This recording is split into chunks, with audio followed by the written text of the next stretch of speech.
Arcadian Vanguard presents the Wrestling News in your daily wrestling newscast for Tuesday, October 8th, 2024. Good morning, I'm Mike Sempervive. We begin today with Monday Night Raw, broadcast live last night on USA Network from the Enterprise Center in St. Louis. In the main event, Gunther retained the World Heavyweight title over Sami Zayn, putting Zayn out with a sleeper hold. Can he get to that rope and force the break of the sleeper? Gunther clinging on for dear life. Inches away from doing it. Oh no! Gunther in complete control. And that's it. That's it. That's it. Submission win. Gunther retains. After the match, Gunther was confronted by WWE Champion Cody Rhodes, who was scheduled to be his opponent at Crown Jewel. The show opened with a promo segment from CM Punk in which Punk indicated he was stepping away from WWE for a while. I'm going to go home. I haven't seen my wife in about 5 weeks. I got a lot of flowers to buy. I appreciate you all. I'd like to say I'll see you soon, but I just don't know. Thank you. Later in the segment, Seth Rollins made his return to Raw with a promo of his own calling out Bronson Reed. Also on the show, Jey Uso made his first televised defense of the Intercontinental title, turning back the challenge of Xavier Woods. Uso was attacked afterwards by former champion Braun Breaker, who also attacked Woods and Kofi Kingston. In other results, Sheamus pinned Pete Dunne in a Donnybrook match, and in a 10-woman tag team match, Natalya, Lyra Valkyria, Zelina Vega, Katana Chance, and Caden Carter beat the Unholy Union and the Pure Fusion Collective.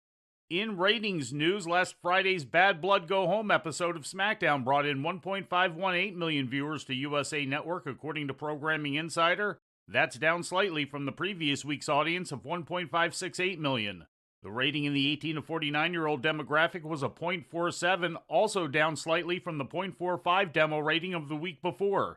AEW Rampage later in the evening drew a viewing audience of 216,000 to TBS, according to Programming Insider.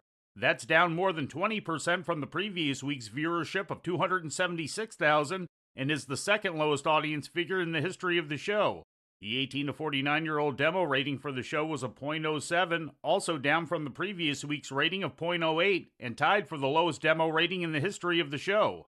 And finally, turning to Mexico, AAA's Mixed Tag Team Championship changed hands on Sunday at the Benito Juarez Auditorium in Jalisco, with the team of Havoc and Crazy Steve winning the belts from Lady Flammer and Abismo Negro Jr.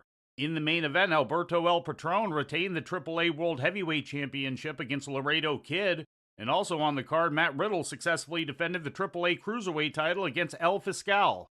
And before we leave you today, we'd like to remind you that however you consume your content, you can find the wrestling news 24 hours a day and 7 days a week across social media. On Twitter, follow us at Wrestling News AV. Our Facebook page is also Wrestling News AV. The Wrestling News can also be found on the Arcadian Vanguard YouTube page. And for those who utilize Amazon Echo devices, just tell Alexa to play the Wrestling News podcast. And remember to make sure you add podcast at the end. Once again, for daily updates, breaking news, and more, follow the Wrestling News across social media. And that's the news for today. If anything happens, we will be here to tell you about it. No clickbait, no paywall, just the Wrestling News.